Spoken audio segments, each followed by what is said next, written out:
A shy girl undergoes breast augmentation surgery, shockingly. Her doctor is a young millionaire and... The rain tapped gently against the windows of the small cafe in downtown Seattle. But inside, the tension was anything but soft. "Be honest, Claire," Tyler's voice sliced through the murmur of coffee machines and distant jazz. "Do you really think I stayed with you because you're cute?" Claire Weston, 26, sat across from him, her hands wrapped around a warm mug of tea she had barely touched. Her blonde hair framed a face that looked like it had forgotten how to smile. "You're sweet," he continued, waving a hand in the air like he was describing a pet. "You're obedient. You're safe. But Claire, you're boring. You're like cardboard. And your chest," he chuckled without warmth, tapping the table with his knuckles. "Flatter than this table." The words echoed in her ears long after they were said.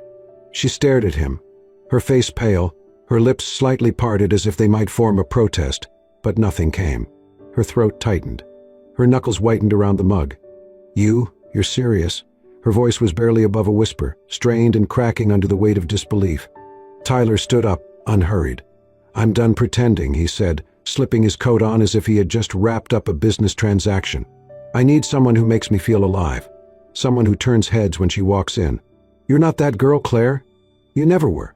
He dropped a few bills on the table, enough to cover his espresso but not the devastation he left behind. Without another glance, he strode to the door, pushed it open, and just beyond the glass, a woman in tight jeans and crimson lipstick stepped into his arms, as if they had practiced it. The cafe door chimed softly behind them. Claire didn't move. Around her, life went on, spoons clinked, coffee steamed, someone laughed too loudly, but she was somewhere else entirely.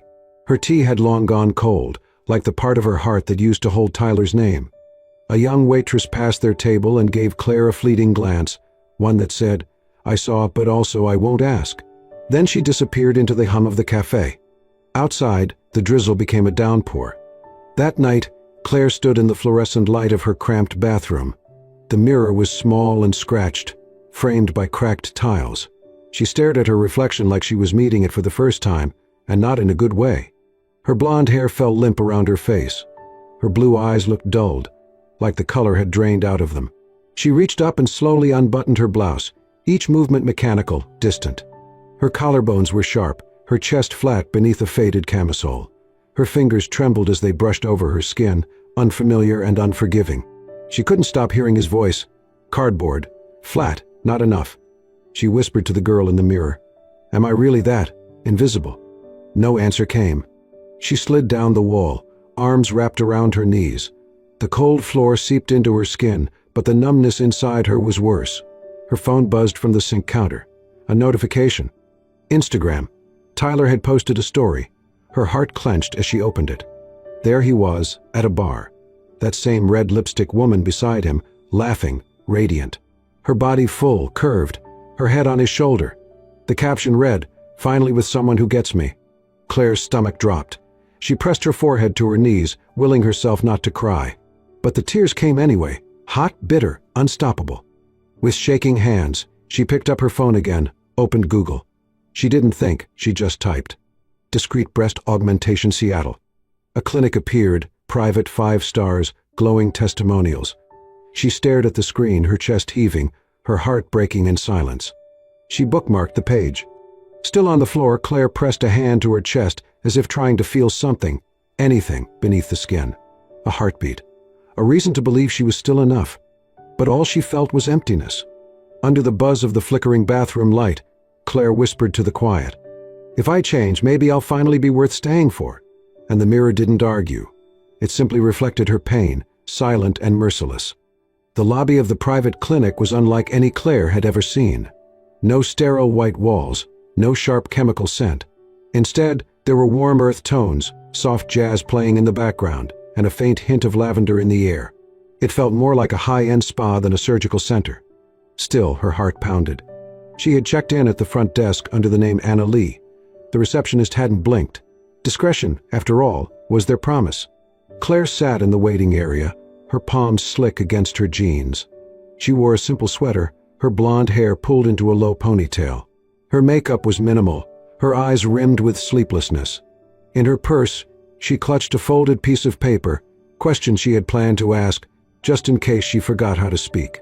A door opened. A nurse called her name, her borrowed name, and led her down a quiet corridor. Claire followed, her footsteps muffled by the thick carpet. When they reached the consultation room, the nurse gestured for her to wait. Moments later, the door opened again, and in walked Julian Reeves. He was tall, maybe mid-30s, dressed in dark slacks and a soft gray sweater under his white coat. No tie. His sleeves pushed up slightly, revealing forearms that looked strong, capable. But it was his eyes that caught her breath, calm, steady, not invasive, just present. He offered her a small, almost amused smile, as if he could sense the storm behind her silence. "Anna, right?" he said gently, extending his hand. She nodded, hesitated, then took it. His grip was warm, steadying. He sat across from her, opened her file. "So," he said, tone careful but not cold, "what brings you here today?" Claire stared at her hands. The room suddenly felt much too quiet. Her throat tightened. Words sat behind her lips like stones. Julian waited. Then he closed the file. "Let me guess," he said, voice softer. "You are not here because you hate your body. You're here because someone else convinced you it is not enough." Her head jerked up. For a second, she looked like a deer caught in headlights. Julian leaned back. "It happens more than you think. Someone we trust says something that slices deeper than a scalpel ever could. And we come here, thinking maybe we can stitch that wound with a procedure." Claire's eyes welled, but she blinked quickly, refusing to let them fall. He didn't push, just watched her with that same, quiet patience. Julian tapped her file lightly. "I will help you," he said clearly. "If and only if you are doing this for yourself. Not to win back someone who did not have the decency to love you right." The air left Claire's lungs in a rush. She stood suddenly, chairs scraping behind her. I should go," she said, her voice barely above a whisper. This was a mistake. She turned toward the door. Julian stood too, but he didn't block her way. Instead, he reached out gently and placed a hand on her shoulder, not to stop her, but to let her know he was still there. "You can stay," he said softly. "Not as a patient, just as someone who deserves kindness, respect, dignity." Claire froze. No one had said those words to her before, not in a way that felt real. She didn't speak, just sat back down slowly, hands still trembling. Julian offered a glass of water. She took it. They didn't talk much after that. He asked a few medical questions, kept the rest simple. His eyes never strayed, never judged. When the consultation ended, he gave her a card with his number, not the clinic's. A note scribbled beneath, for questions, big or small. As Claire stepped back out into the Seattle drizzle, she looked up at the sky for the first time in days. It was still gray, but something inside her, something she hadn't felt in a long time, stirred. Hope. The white sheets felt too clean, too still. Claire lay there, the hum of machines around her, the muted drip of IV fluid beside her bed. The surgery was over. Successful, according to the nurse's brief words. Minimal complications. Smooth recovery ahead. But the room was silent. No phone calls, no flowers, no waiting friends or family. Just the slow ticking of the clock and the ache in her chest, not from the incisions but from the emptiness. Claire turned her head slightly and stared at the window. The Seattle sky was its usual shade of overcast gray. Raindrops tapped against the glass like a metronome, matching the rhythm of her thoughts, steady, relentless, cold. Sometime during the afternoon, her eyelids grew heavy. She drifted off, her arms curled around a small, worn leather notebook tucked under the blanket with her. It was the only thing she'd brought, aside from her clothes, her lifeline. Hours later, the door opened softly. Julian stepped in, clipboard in hand. His footsteps were light but deliberate. He didn't expect her to be awake. When he saw her, slouched to one side, sleeping with one hand still loosely gripping the edge of the blanket, his gaze softened. He checked the monitors quietly, made a few notes. Then, as he turned to leave, he noticed the notebook slipping from her grasp. Gently, he reached to place it on the nightstand. But as it tilted open, something inside caught his eye. A sketch. Just a single drawing, done in pencil. The lines were light but haunting. A girl sat alone in the corner of a page, hunched and small, her knees pulled to her chest. But behind her, faint, uncertain, were wings. Not fully formed, not yet spread, just beginning to grow. Julian froze. He stared at the image for a long moment, his breath catching unexpectedly. It was not the skill of the drawing that struck him, it was the soul inside it. The quiet cry for emergence. The ache of someone who had been folded so long she had forgotten she was capable of flying. He closed the book carefully, placing it where it would not fall again. Then he stood there, looking down at Claire, her brows slightly furrowed even in sleep, her breathing slow and shallow. "She's trying," he whispered. "She's trying to fly." That night, long after his shift ended, Julian didn't go home. Instead, he remained in his private office upstairs. A set of watercolors lay unopened on the shelf, a gift from a patient who once said she hoped he'd one day use them. Tonight he did. He did. On thick paper, he painted. With a steadiness not unlike surgery, he let color breathe life into the sketch he had seen. The same girl, now with wings blooming in vibrant hues of blue and violet, standing with her back to the light, no longer caged in a corner, but stepping forward. By dawn, it was done. The painting sat quietly inside a thin wooden frame. Beneath it, in neat handwriting, he wrote a single sentence: "You have wings, even if you cannot see them yet."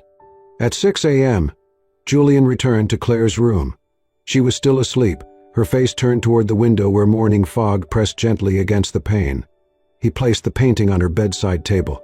When Claire woke an hour later, the first thing she saw was not the white ceiling or the IV drip. It was the painting. She blinked, sitting up slowly. Her hands reached out before her thoughts could catch up. She stared at it. Her lips parted. The girl, the wings, the message. A tear slipped down her cheek before she could stop it. She looked around the room, but Julian was gone.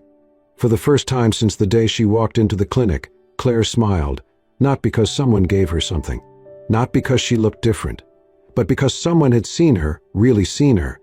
Not the outside, not the surface. Her. The quiet, aching, broken part that was trying to become whole. She clutched the painting to her chest and closed her eyes. Maybe, just maybe, this wasn't the end of something. It was the beginning. Claire was no longer the girl who cried in the bathroom mirror. She was not entirely changed, no, but something had shifted. A quiet awakening had begun inside her, like spring sunlight melting the last frost. It started with little things. She signed up for a yoga class. She began sketching again. She walked through the park without headphones, letting herself hear the world for once. And slowly, she stopped avoiding mirrors. Instead of glaring at her reflection, she looked longer. She touched her collarbone. She adjusted her posture. Some mornings she even smiled. That was the Claire Julian saw the day he invited her into his photography studio. "I'm working on something called Inner Light," he had said gently over coffee. "Portraits of people learning to see themselves differently. I would like you to be part of it." Claire hesitated. Her old instincts screamed to shrink away, but her new self, still fragile but braver, nodded. The studio was minimalist, warm-toned wood floors, soft white walls. Gentle music played in the background. Still, when Claire stepped in, her hands trembled slightly.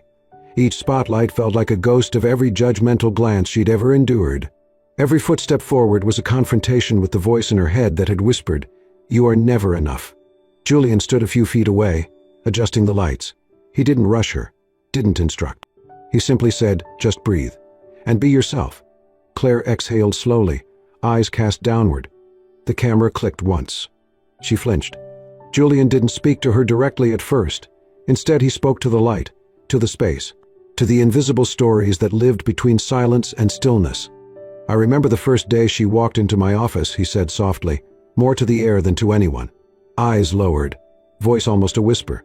But in her hand, there was this sketchbook. And in it, I saw someone who still believed in beauty, even when the world had told her she wasn't part of it. Claire blinked. He continued, "I used to think medicine was the only way to heal, but now I know healing has more than one language. Sometimes it's graphite on paper. Sometimes it's showing up to your own life, even when it hurts."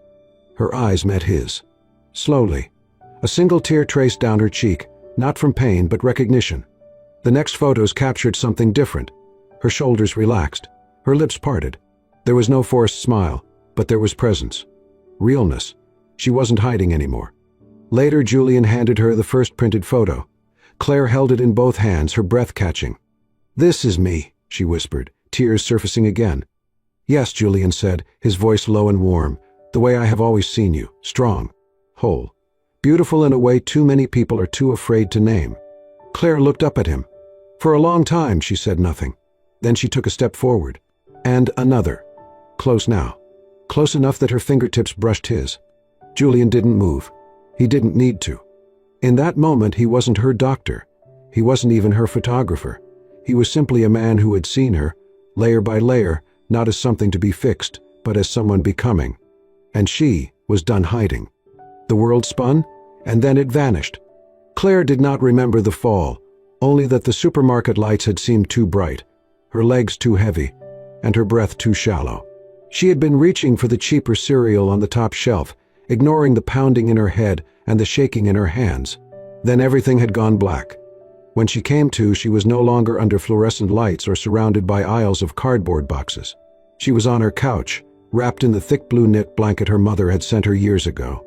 The air smelled of chicken soup, rich and comforting, and a hint of lemon, like someone had opened a bottle of essential oil nearby.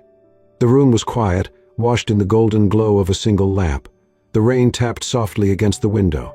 It felt like she had stepped out of the chaos of her life and into a still photograph. Then she saw him. Julian was asleep in the armchair across from her, his frame curved awkwardly to one side, a paperback balanced loosely in his hand. His chest rose and fell gently. His other hand rested on the armrest, open, relaxed. Vulnerable. Claire blinked, slowly shifting upright. The blanket slipped off her shoulder, revealing the familiar worn-out t-shirt she had worn earlier that day, now damp with sweat. She glanced at the book in Julian's lap. The Courage to Love Yourself. Her breath caught. Taut. Julian stirred as if he had felt the shift in the room. His eyes opened slowly, unfocused at first, then clear and sharp the moment they locked onto hers. "You're awake," he said softly, the tension in his shoulders falling away. "Thank God." Claire tried to sit up straighter, but her body ached. "What happened?" "You fainted," Julian replied, moving to sit at the edge of the couch. "I happened to be there. The manager was calling an ambulance, but I panicked. I brought you here instead. I hope that was okay." Claire nodded slowly. "More than okay." He leaned in, brushed the back of his hand gently against her forehead. "No more fever. You must have pushed yourself too hard." She closed her eyes briefly at the touch. His skin was warm, steadying.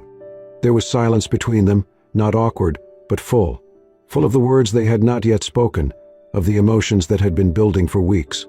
Claire opened her eyes again, studying his face in the soft light, the worry etched into his brow, the gentleness in his mouth, the careful quiet he always carried like a shield. "Why?" she whispered. Julian tilted his head. "Why what? Why are you like this?" Her voice cracked. "Why are you so kind to me?" He looked down at the book in his hand, thumb brushing over the title. "Because real beauty doesn't demand attention," he said at last. "It just needs someone to witness it, quietly, completely." Claire bit her lip. Her throat burned. She turned her face to the side, not to hide the tears that threatened, but to contain them, to feel them fully without breaking apart. Then, a knock at the door. Both of them stiffened. Julian stood. "Want me to get that?" Claire nodded, suddenly cold. He walked across the room and opened the door. There, dripping in the rain, stood Tyler. He looked different, less polished, more desperate. His smile faltered when he saw Julian. But then his eyes flicked to Claire, lingering, calculating. "You look good," he said, confident, sexy even. "I've been thinking maybe we rushed things. Maybe we could try again." Claire stood, blanket falling from her shoulders. She walked forward, slow and sure. Rainlight flickered in her hair. Her voice, when it came, was calm and clear. "I'm not the girl you left behind, Tyler, and I will never again be the woman waiting for you to come back." Tyler's expression shifted, confused, angry, but he said nothing. Julian watched from behind her, silent but solid. And then Tyler turned and walked away. Claire closed the door. The lock clicked softly. She turned to Julian. "You did not have to save me," she said. Julian looked into her eyes. "I did not," he replied. "You saved yourself. I just reminded you it was possible." In that quiet, something new bloomed, not loud, not rushed. Just real. Just enough. Trust. Claire's world blinked out without warning. She was reaching for a carton of almond milk in the dimly lit aisle of the 24-hour supermarket, trying to focus through the fatigue clouding her mind. Her vision blurred. The buzzing fluorescent lights overhead seemed to stretch and flicker. She barely registered the thud of her knees hitting the floor before everything went black. When she opened her eyes, she was no longer at the store. She was home. Her apartment was dim and quiet.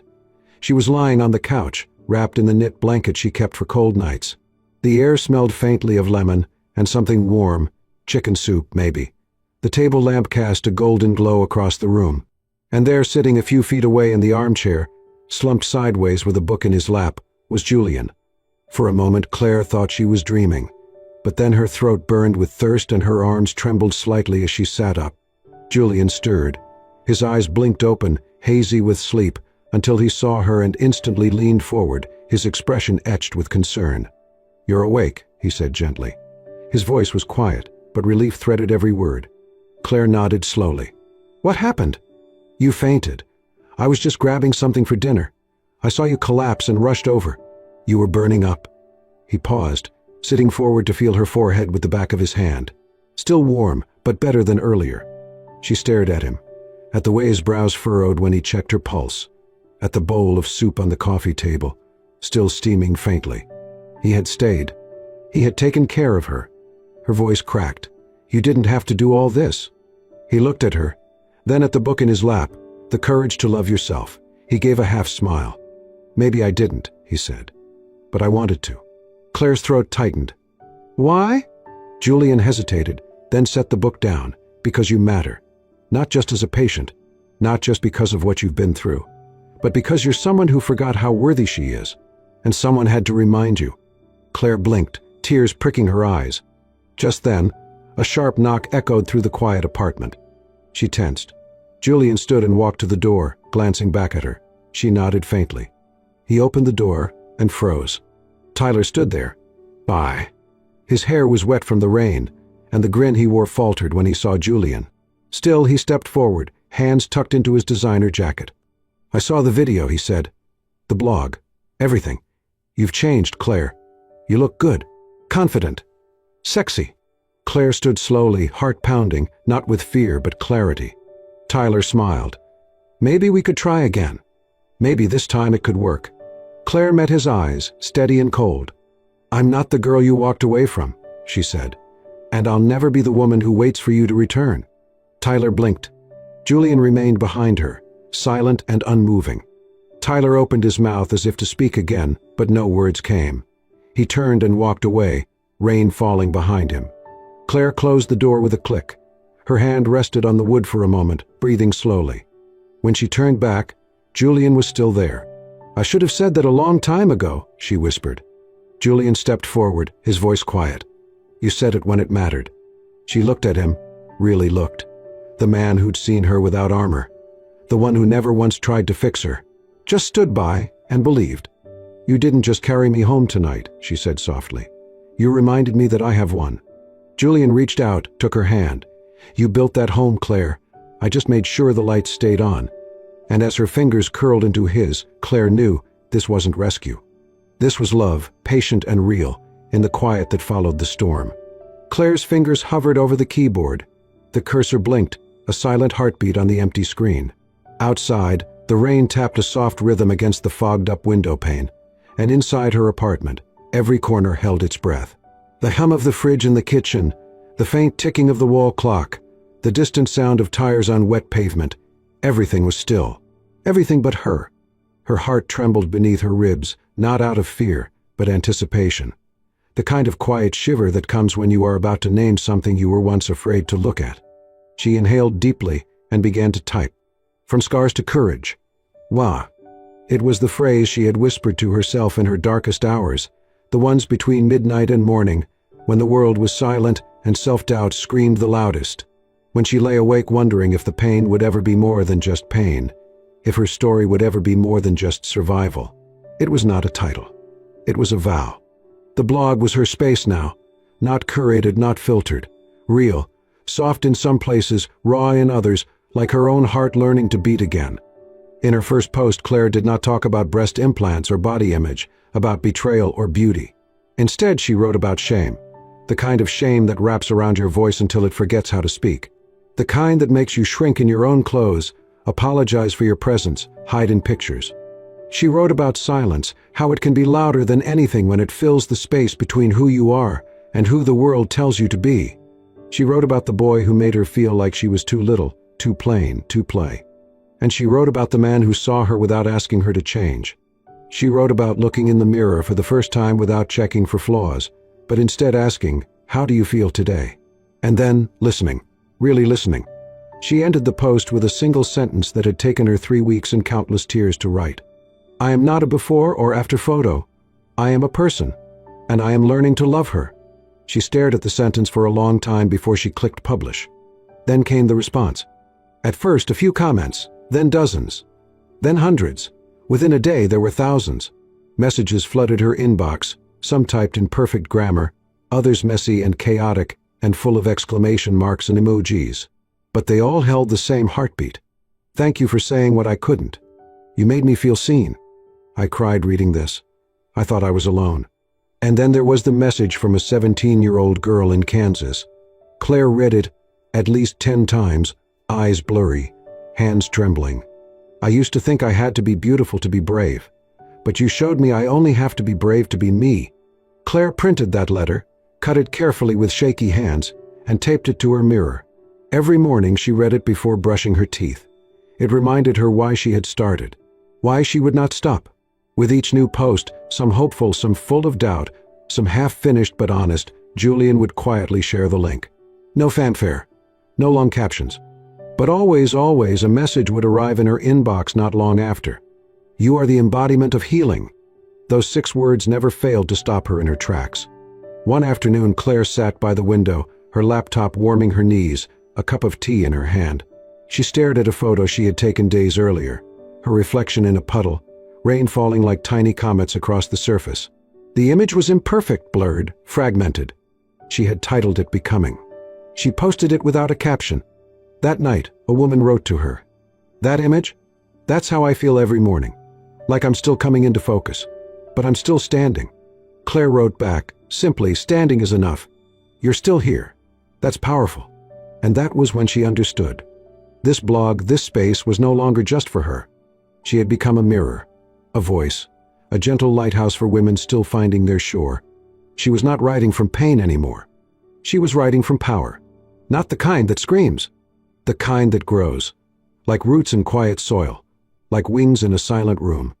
And when a reader would write, "You help me see myself," Claire would smile, hand on her heart, and whisper to herself, "You help me see myself too."